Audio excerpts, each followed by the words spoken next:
welcome to another live demonstration. Today I want to introduce you to the Toned Tan Mixed Media Pad.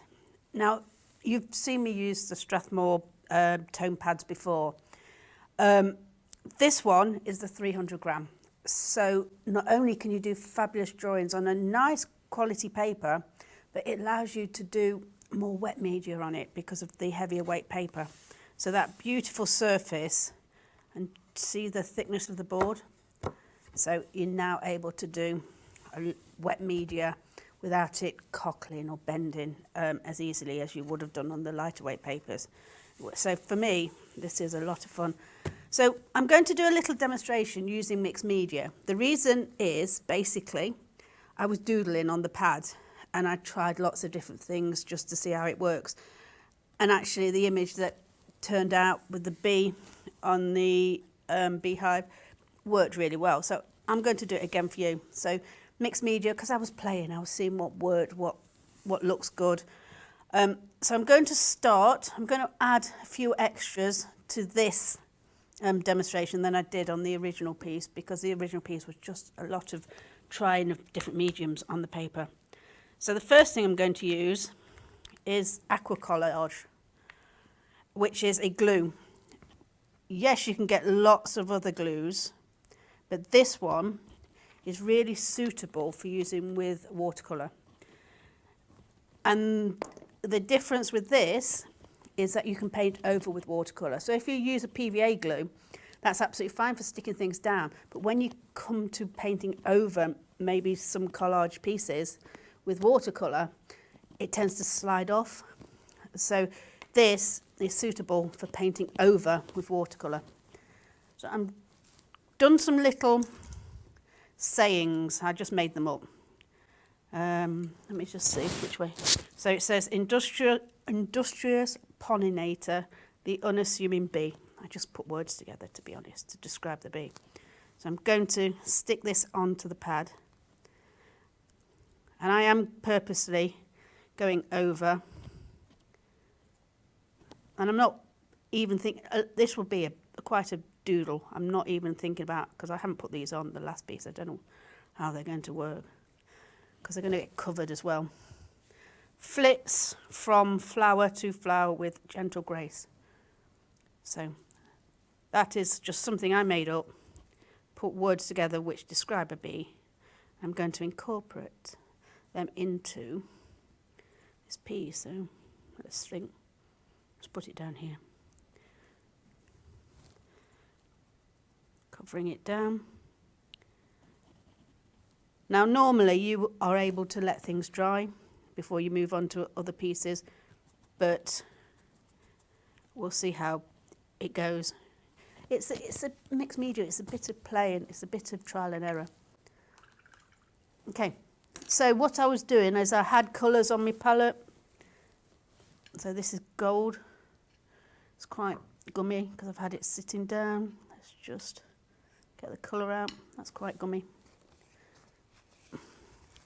This happens to watercolours, all types of watercolours, different brands. What it is the gold pigment is quite a heavy pigment. So what it's done is it's settled. And as I haven't used this, the gum Arabic, or the binder, has just risen above the pigment. This happens with different colours, some colours more than others. What you can do is use a little cocktail stick and stir it. Some people have able to shake their tubes. I'm just going to take the medium out and there we go, the colours come out now. Or another way to do it is to stand or store your paints on their tube like that, their end like that. That means the binder falls to the top here and the pigment comes out. All quality of paint does it. It's just one of those factors, just depending on the pigment you have. So a bit of burnt sienna. This isn't usually a very separating colour. And translucent grey. You know the colours that tend to separate, so you just get prepared. And translucent grey. So just colours that I think will work. And all I did was I started off thinking about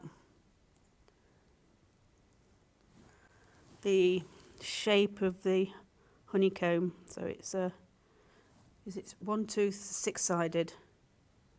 So just start off with 1 and then just built up 1, 2, 3, 4, 5, 6.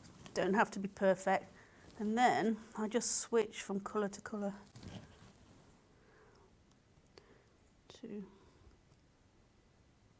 4.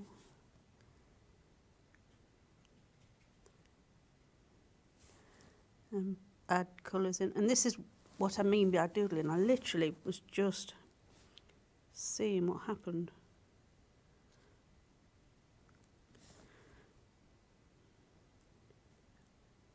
So I'm counting the sides. 1, 2, 3, 4, 5. So I'm just making sure that I'm counting sides. Let's pick up some of that grey. It's quite nice doing different patterns and. Sorry, and I can't see. I can't see the light. When I'm concentrating, you tend to get a bit closer, and you tend to. But Gary shouts at me. To annoy the director. Yeah. Well, it's really not. It is. The lights are very bright, and they don't give me the colours. So sometimes it's a surprise when I leave. So okay, let's go over this. The words. So just picking up any colour that I come across. I have in my palette, bringing out the shapes. Like I say, it's nice. It is really doodling. So these are lovely shapes just to. Okay, let me also put some colour inside.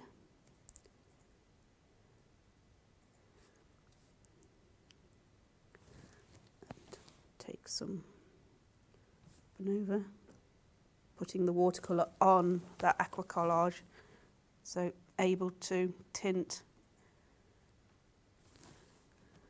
the glue, which, like I say, with other brands it is a little bit more difficult. 1, 2, 3, 4, 5, 6.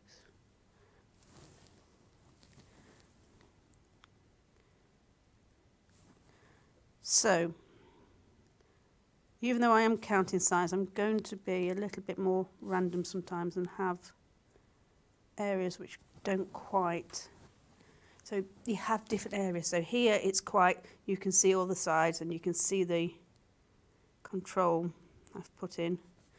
But then I'm going to start to branch out. And this is where I'm going to be a little bit more random with lines and details. That's nice, the way the colours have merged. Gold. So this is a SAA gold in watercolour, and I really love it. It kind of really gives you that extra power factor in your watercolours. So watercolours have gone from that very traditional landscape to much more experimental. You can use them in so many ways, and like I say, with this, that's one of many different mediums that you can get with watercolour that not everybody is aware of. And I'm sure I will go through them or have been through them at other times. Okay. So you can see that's starting to build up. It's just, all I'm thinking about while I'm doing this is, what does it look like? What's the composition? Are there areas which I can pull together? Oh, I've lost the size. I wasn't counting on that one. It doesn't matter. So, right, with the black, let's just bring this together a bit. And this is what I look for when I'm doing a painting, is different techniques, different values, different tones within and different textures. So now I've got some of that grey on my brush, I'm going to just create a little bit more depth into the honeycomb. So some will be darker, where they either going to have the larvae put in or the larvae is hatched out, and others are much more waxy, where they've still got occupants. Let's use some gold now and fill in a different colour.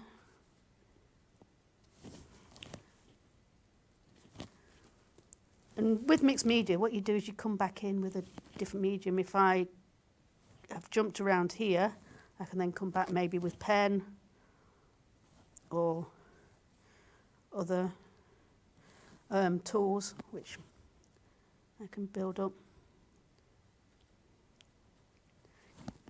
So next thing I'm going to do is I'm going to add some texture. Good old kitchen roll and the aqua collage.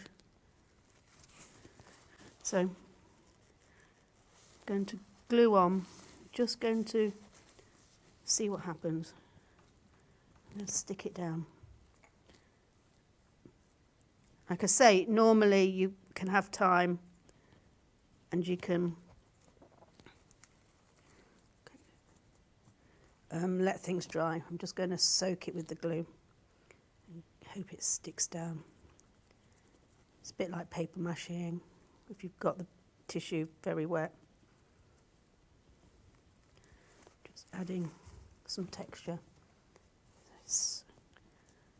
And it literally came from me just trying, seeing what happens if I add glue. Oh look, that may look like it needs a bit of texture there. And this is how things develop. This is how ideas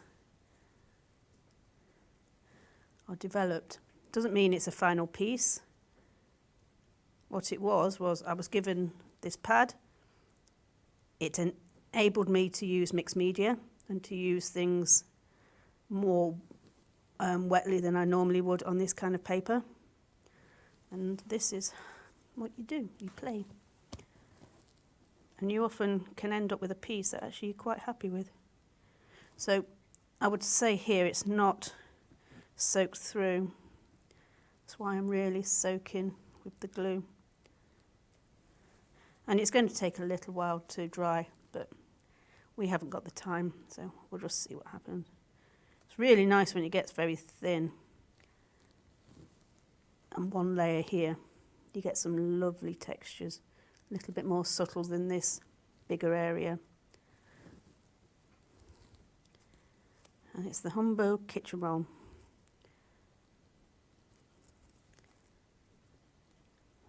See, that's really nice how the glue and the texture. I've chosen a kitchen roll which has no branding on it, because what you do is you tend to show the branding through it. Really. I could actually move that glue closer, couldn't I, instead of going across. So there's no smell or anything with this glue. It's really nice.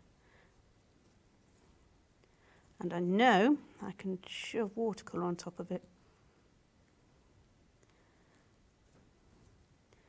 Just making sure I'm soaking the thicker areas, just so they get the glue right through.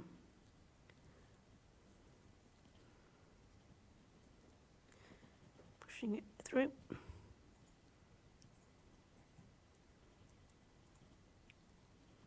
Okay. See where areas aren't sticking. I think that's quite a nice shape, that. Okay. So my plan is to paint over with the colours I've already got on my palette.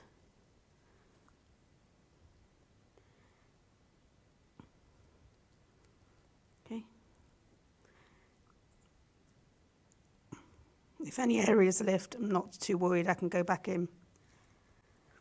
So just adding texture Now what I should have is really another water pot for mixing any glue off, but I'm not overly concerned because I know that this is suitable for watercolour. So if you are using mixed media and you're using a medium which may not work with watercolour, just make sure you clean it off in a separate water jar than you will be using for your watercolour, because watercolour can be temperamental.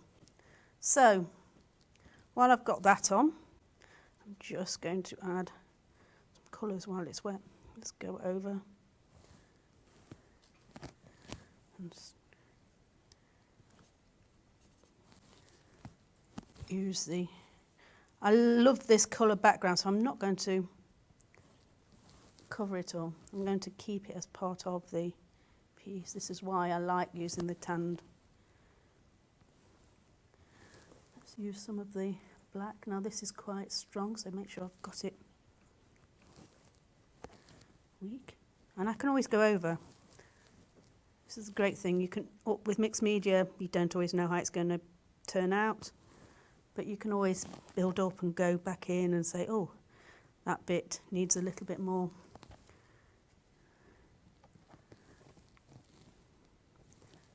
Picking up colour. Oh, let's put some gold on.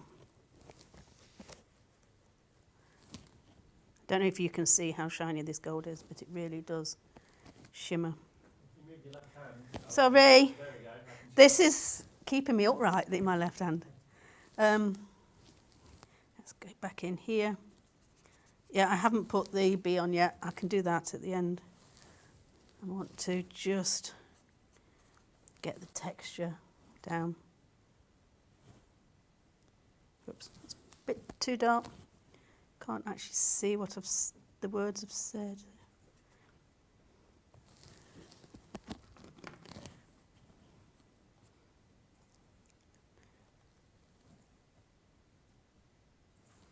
I'll stand back. Might have overdone that a little bit, so just add more texture by dabbing it off. Right, another thing I want to do is continue to add texture. So this is a speckling brush. It is a lot of fun to use and it gives you a really nice fine splattering, but you do have to work out which way the splatter's going, else you end up with it all over your face, which happens more often than not. Well, with me it does. So I'm loading the bristles from the palette.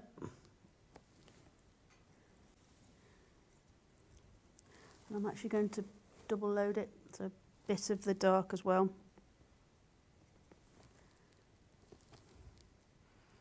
Again, use a nice big brush, because this is much easier than lots of little. And what you can do is you can do it like that, but the way to use one of these is to poke the pin through, and which way do I turn it? Oh, I'll find out. Away from you. Away from me. Yeah, that makes more sense. I can feel it going up my arm. It can't be that way. Towards you. Did I not say towards you? No, either way. It must be. So you find out which way to turn it, and I'm not sure if you can see, because it is actually very fine. But you can see it on my hand. It's creating lovely speckles. I need much more paint. So find out which way it's going, or be prepared just to get speckly. That's usually what I do. So yeah, you can use a toothbrush or a dry brush, but this offers this really, that's going to go towards me. No, it is. It's that way. Really fine speckle, that's the way. I'm getting less on me. Towards you, that's what I said. Yeah. So I don't know if you can see, but it just gives that really very fine speckling over everything. So more texture. What I think I'd like to do is just see if I can bring some of this, the words back. Okay, so because I've got the glue on, it makes it a little bit easier to lift out a little bit. and just highlight those. Okay, so what shall I do next? I will do the B. No, I'll pick up a pen and just add a little bit more detail here. So anything that's kind of got lost with all the texture you can bring back. I'm creating a little bit more of a 3D effect. It really is, a lot of it is just doodling, seeing what comes to mind in this piece. But I've got it very wet, and you can still see how wonderful the paper is holding up to this. So, now this is a permanent pen, and it might still be a bit wet, which is why it's not always taking the colour off. So I should really let it dry a bit. Let's bring out some 3D, some shapes. Might needed to be a bit more careful with the shapes, but it's working okay. Let's think. I've got white. This is a really, I like this pen. This is a really nice white gel pen. You can see there how it just picks up. Really nice, and it gives a fine line. So possibly a bit too wet, which is why it's not completely coming through. Let's just add some lighter tones. And even by just doing that, that has suddenly given you another aspect. Right, what I've got to try and do is not get it so even. So maybe a little bit more up here. I think I need to darken some of these as well. So let's go in with a pen, get that lovely textured feel.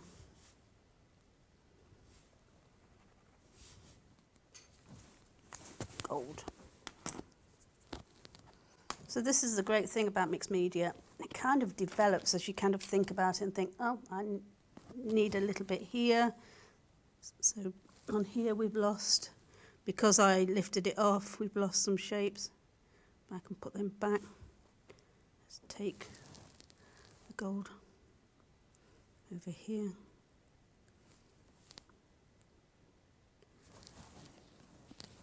Let's fill in. Let's have some nice gold areas.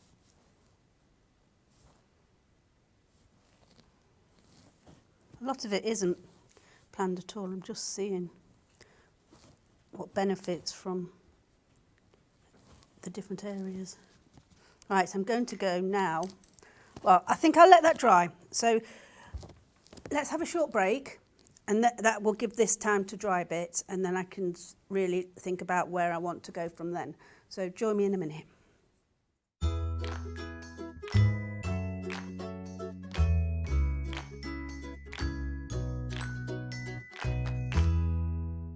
Let us bring out the artist in you. If you'd like to learn how to paint or improve your painting, the SAA is here to inform, encourage, and inspire you every step of the way. When you become an SAA member, you get so many benefits, including the free bi-monthly newsletter Paint, packed with inspiring step-by-step projects, fascinating articles, and detailed information to get your creative juices flowing. Discounts on over 13,000 art products featured on the SAA website and in the Home Shop catalogue, with free order line and free delivery in the UK mainland. A devoted SAA team on hand to answer your questions and give you the confidence and motivation you need to start painting and develop at a pace that suits you. Plus, a free welcome pack filled with gifts and practical help to get you started, as well as the opportunity to make friends with like-minded people. Best thing about being a member is the inspiration from the magazines, to be able to purchase things at a very reasonable price. Yeah, you get the reduction on all the materials, the advice you get. I could shop from home. It's a community. It seemed like a very friendly sort of organisation. If somebody's thinking of joining, don't spend too long thinking. Just join. They'll love it.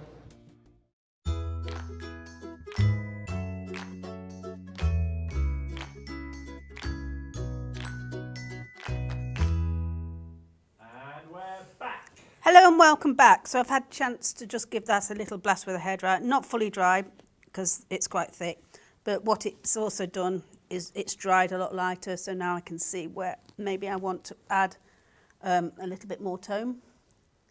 So I'm going to just come in and darken some areas here.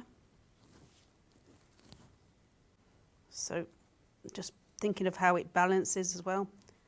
It now makes that heavier at the bottom, so it just works looking down that way. Okay, I'm going to continue building up some of these shapes into this textured area.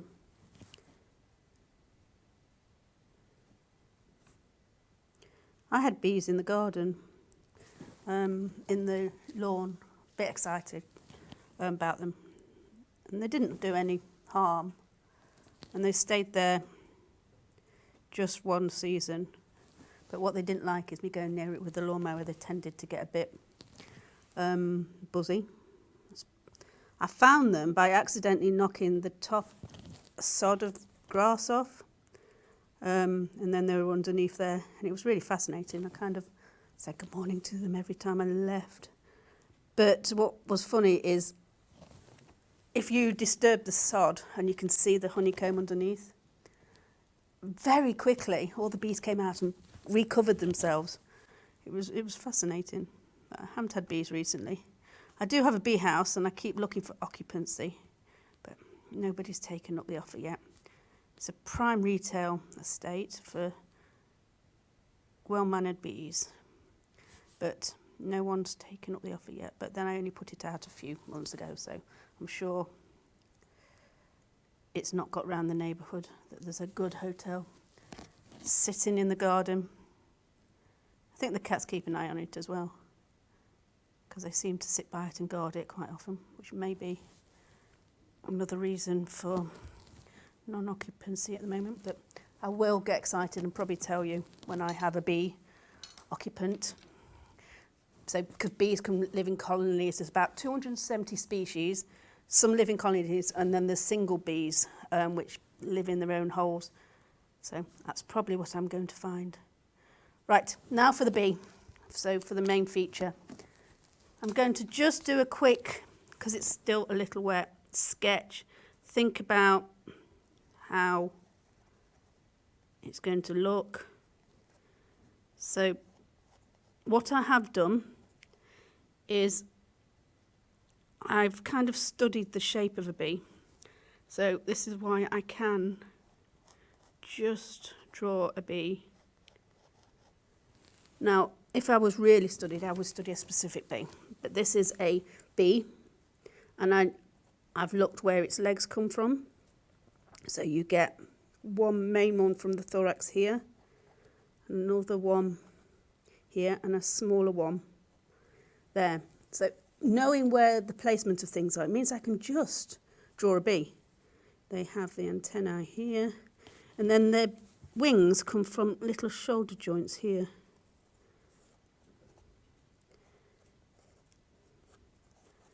So this is just the initial sketch placement. And what I'm going to do is I'm going to use some 3D. This is the Pebeo Cern Relief, and I like to draw with this. I think it's lovely to draw with. It creates a lovely 3D texture. So it gives you very fine line. And I know we've discussed previously that the fur on the bee is called a pile. Bring the legs. I think let's get them actually touching the honeycombs. So maybe it's a bit too big on the back, maybe over exaggerated a little bit, but I can bring that back. I'm not sure if you can see, but that really creates a lovely 3D effect, and it's going to stay raised. Gold, because I've used the gold, and I love this gold. I think it's fabulously rich gold. So I'm using it very much like a sketch pen. It's just a little bit more in here, a little bit gold into the legs. So the ceramic relief is used as a relief, so you can use it, I'm going to actually do that, for outlining areas, for pouring mediums like the Pebeo. But I like the fineness of it, so how far you can sketch. Look at the gold, isn't that really fabulous? Just looking at textures here and there. I'm not doing it all over. This is where sometimes it can get overpowering and a bit busy. It's a bee, so I'm not overly worried about it being too busy. But I think there are times when you need to stop. And those added highlights are good. Right, I haven't done the wings yet, so what should I do those in? Might use the white pen. Let's just bring out the white.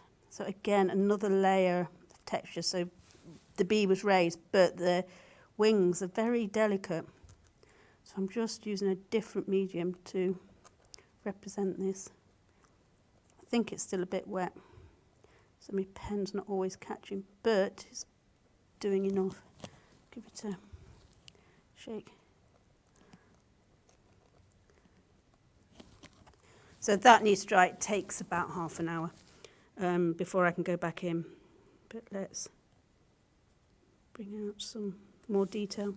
It's very easy just to keep fluffing and playing. They see it's drier here, the pen's working much easier. Let's fill in.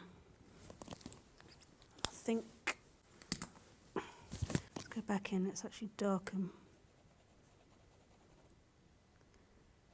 Make it less wishy-washy and just make a statement that this is a much darker area.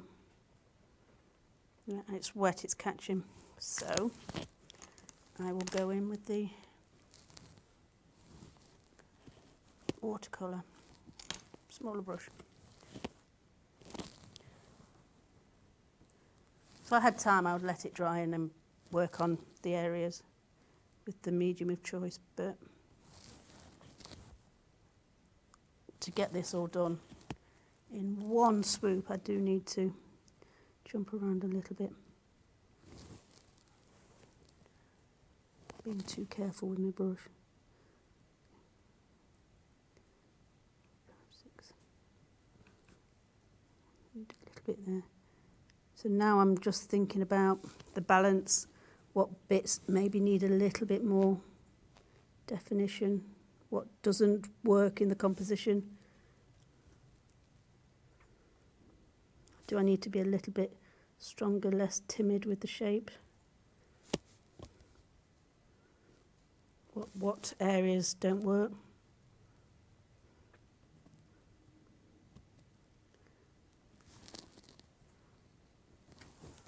Just pull it all together with some more colour.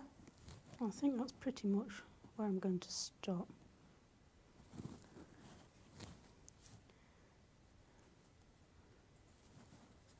Because you can lose some of the qualities you were looking for. Yeah, I'm going to stop now. So all I'm really showing you is how wonderful this paper stands up to a lot of different techniques. So we started off gluing, adding a piece of tissue, which again would make the paper very wet, using raised techniques, using watercolour, and the aqua collage allows you to paint over with the glue, which is, you can see it resists a little bit, but on the whole it works really well. So I hope you enjoyed that. Just a little, this is play, it's a bit of fun, just trying to find out what you can do with the paper and some tools you've got on hand you may not use all the time. So join us later in the week for a live workshop with Graham Berry.